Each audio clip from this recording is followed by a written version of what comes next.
Salut à tous, aujourd'hui on va parler de copie automobile. Alors il y a deux façons de copier qui m'ont toujours un peu fasciné.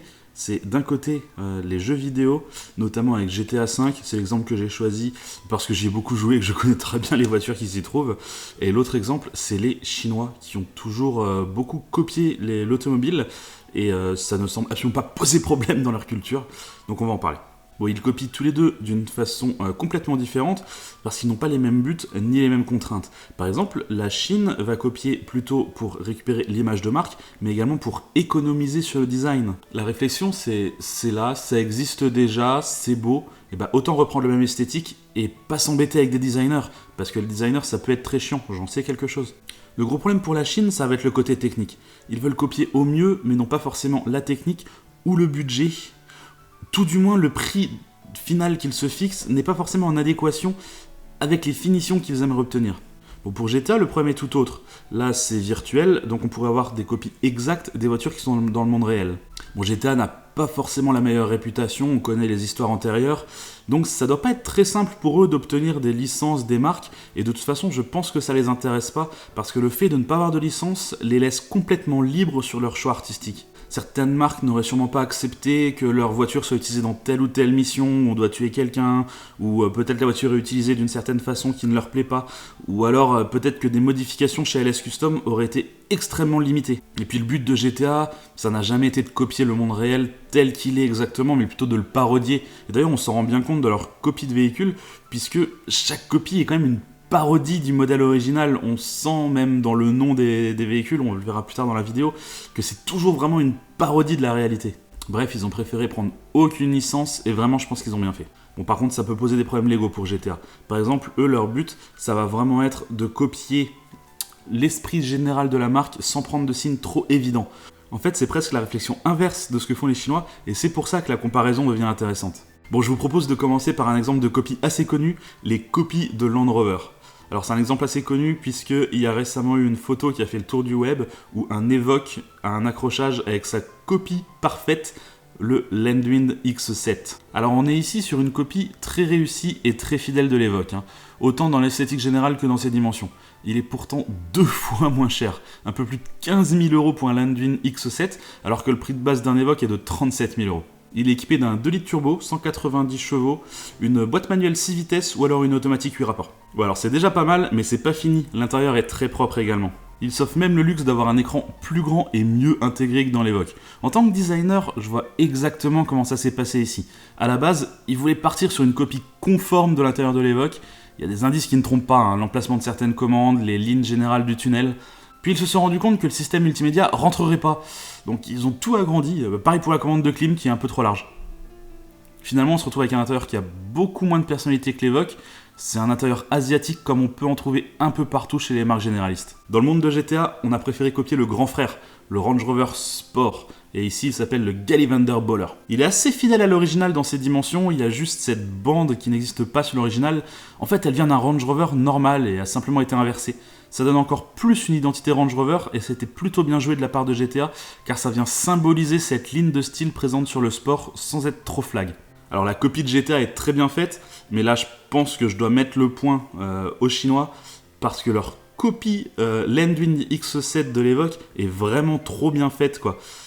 Limite je pense qu'il aurait été intéressant pour eux d'engager une équipe de design et de créer un design original, leur propre design, parce que la qualité de réalisation et les finitions sont vraiment trop bonnes pour une simple copie. Et en plus ça leur aurait évité un procès avec Land Rover dans lequel ils sont embourbés depuis des années quoi. Embourbés, t'as compris ? Allez, on passe aux copies de Audi A6. La copie chinoise s'appelle la JAC Refine A6. Bon, du coup, comme il y a A6 dans le nom, on se doute pas de laquelle voiture ça copie. C'est la Audi A6, on en est sûr, il n'y a pas de doute. Par contre, contrairement au Landwind X7, celle-ci est dégueulasse. Vous allez voir, c'est vraiment compliqué visuellement là. Bon, déjà, elle est super haute, c'est ridicule. Ils ont mis des jantes qui semblent sortir tout droit d'un centenaire auto. Bon, par contre, il y a des détails qui ne trompent pas. Ce sont pratiquement les mêmes phares qu'une Audi A6, la grosse calandre single frame à la Audi. Et on rajoute du chrome, mais partout à la pelle, plus ça brille, mieux c'est. Encore une fois, pour l'intérieur, on sent que l'inspiration, à la base, c'était la A6 ancienne génération, la C7. Sauf que le système avec écran rétractable, c'est chiant à intégrer, c'est compliqué, ça coûte cher. Du coup, bon bah on va faire une casquette, hein, comme sur les anciens modèles. Et puis bon allez, on va mettre une petite horloge, parce que ça fait haut de gamme et puis ça comble le vide. Hein. Dans GTA, la copie de la A6, c'est la Obey Tailgater. Alors tous ceux qui ont déjà joué à GTA la connaissent, puisque c'est la voiture d'un des 3 personnages principaux. La Tailgater est inspirée de la 3e génération de Audi A6, la C6. Ici, GTA tente de brouiller les pistes avec des ailes élargies, avec la calandre un peu plus petite que la vraie, mais les proportions générales sont bien trop proches d'une Audi A6 pour que le doute soit permis. Bon, mention spéciale pour le logo Obey, qui est en fait simplement un logo Audi coupé en deux et légèrement élargi. Et évidemment pour le nom du modèle également, Tailgater, qui en français veut dire en gros celui qui colle au cul. Donc il n'y a aucun doute, c'est une Audi A6. Hein. Bon allez, rien que pour le nom du modèle, je suis obligé de donner le point à GTA. Bon, vous connaissez le Mercedes Classe G, évidemment qui est dans GTA, sous le nom de Benefactor Dubsta, et évidemment qu'il y a une copie chinoise sous le nom de BJ80. Bon là c'est compliqué parce que les 2 copies sont particulièrement fidèles. On a les mêmes lignes à la règle, les mêmes vitres très carrées avec le gros pilier B très massif, les petits feux ronds à l'avant, c'est pas simple de les départager. Bon voyons voir s'il y a des différences sur les versions éventuellement, parce que dans GTA ils ont quand même été jusqu'à copier le classe G 6x6 quoi. Ouais sauf que le BJ80 existe aussi en 6x6, mais qu'est-ce que c'est que ça? Bah ouais ils ont été jusque là aussi quoi. Bon ils ont pas créé un kit sport pour copier la version AMG quand même. Bon bah ok, les Chinois le point sur ce coup là du coup. Bon pour rester sur les 4x4 un peu archaïques, on va passer sur le Jeep Wrangler. La copie dans GTA s'appelle la Canis Mesa et elle est présente depuis GTA Vice City en fait, donc depuis 2003-2004. Bon c'est un véhicule qui a été copié maintes et maintes fois au fur et à mesure du temps, et je crois que les concepteurs de GTA n'avaient pas trop peur de se prendre un procès sur celui-là, donc il est très fidèle. La base c'est un modèle des années 90 avec les clignotants sous les phares, et la calandre a été un peu modifié, mais les codes du Wrangler sont là, et surtout les proportions sont respectées. On reconnaît vraiment bien le modèle. La version chinoise est plus entreprenante, et j'aime ça. Encore une fois, on a tous les codes du Wrangler. Les petites vitres, la partie noire à l'arrière, les grosses arches de roue. Mais ici, on a une véritable innovation de la part des Chinois, avec une face avant spécifique et modernisée du Wrangler. Pour une fois, c'est pas une simple copie, mais c'est une véritable évolution. Et je trouve ça super intéressant. Bon, du coup, c'est la Chine qui prend le point avec ce BJ40. Allez, on passe sur un nouveau cas de copie chinoise. Je vais vous parler de la Eagle Carry. Et ce véhicule souffre de dédoublement de la personnalité, vous allez comprendre. Donc c'est une Ferrari California à l'avant et une Porsche Cayman à l'arrière. Du coup, je suis obligé de la comparer à 2 véhicules de GTA. Donc déjà la Pfister Comet, qui est une copie entre la 911 et le Cayman, on ne sait pas trop.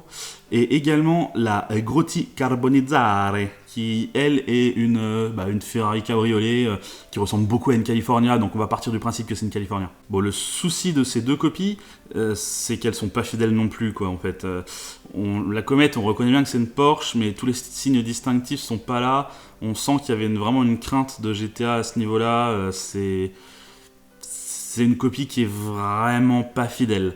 La Ferrari, c'est pareil. La Carbonizzare ne ressemble pas vraiment à une California, puisque la California, c'est une voiture qui est quand même assez voluptueuse, alors que la Grotti est faite à la règle, quoi. Elle est vraiment trop stricte, finalement, pour être une Ferrari. Alors, bon, clairement, c'est une copie d'une California, donc il n'y a pas de doute. Même Grotti Carbonizzare, on sent l'italien, etc. Et c'est forcément une Ferrari. La copie est pas terrible. On la reconnaît pas bien. Bon, pour le coup, la copie chinoise a quelques détails assez fidèles. Clairement, l'arrière, toute la partie phare avec l'aileron, etc., on reconnaît vraiment le Cayman 981. On est en droit de se demander pourquoi il y a un effet frost sur les phares. À mon avis, ils ont eu du mal à faire un chemin de LED intéressant, donc ils ont préféré cacher tout ça. Et on peut aussi se demander qu'est-ce qui se passe sur ce bas de pare-choc là. Pourquoi on a l'impression que c'est fait à la pâte à modeler.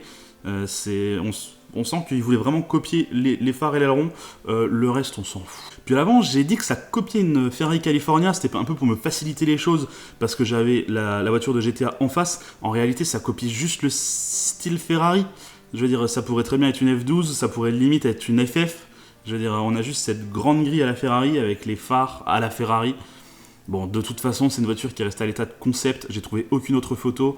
Donc je pense que c'est un modèle unique, et autant que ça reste un modèle unique, parce que c'est vraiment affreux. Bon, disons que le point va à GTA, parce que la Comet a plusieurs déclinaisons qui font qu'on se retrouve avec une 911 GT3 RS, une 911 RUF, une 911 RWB, etc.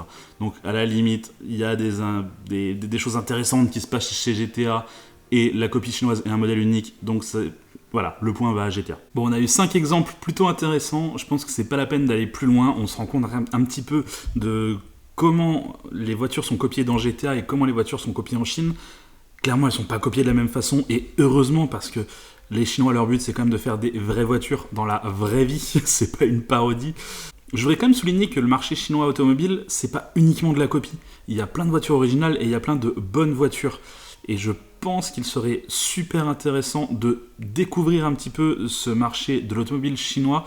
Et ça va être une vidéo dans les prochaines semaines. N'hésitez pas à me dire dans les commentaires si une vidéo sur le marché chinois vous intéresse. Mais c'est un marché qui est beaucoup trop inconnu pour nous ici en Europe. On ne s'y intéresse pas assez et je pense que de toute façon ça va être de plus en plus important au fur et à mesure du temps. C'est un marché qui va être amené de toute façon à venir en Europe et à commencer à vendre des voitures ici aux États-Unis. C'est de toute façon des marques qui achètent déjà nos marques. Que ce soit Geely qui a racheté Lotus, qui a racheté Volvo, etc. C'est clairement des marques qui se développent, c'est un marché qui est super intéressant et je pense que ça pourrait faire une bonne vidéo. Donc n'hésitez pas à me dire dans les commentaires ce que vous en pensez. Dans les commentaires également ce que vous avez pensé de cette vidéo. Alors oui, il y a plein d'exemples dont je n'ai pas parlé entre GTA, entre les copies chinoises, etc. Mais je voulais faire juste un condensé pour vous montrer les différences entre les différentes copies. Et vraiment surtout la différente façon de faire entre un jeu vidéo et entre des Chinois. Je trouvais ça intéressant, j'espère que vous avez trouvé ça intéressant également. Comme d'habitude, je vous invite à regarder d'autres vidéos et à vous abonner. Allez, bye bye.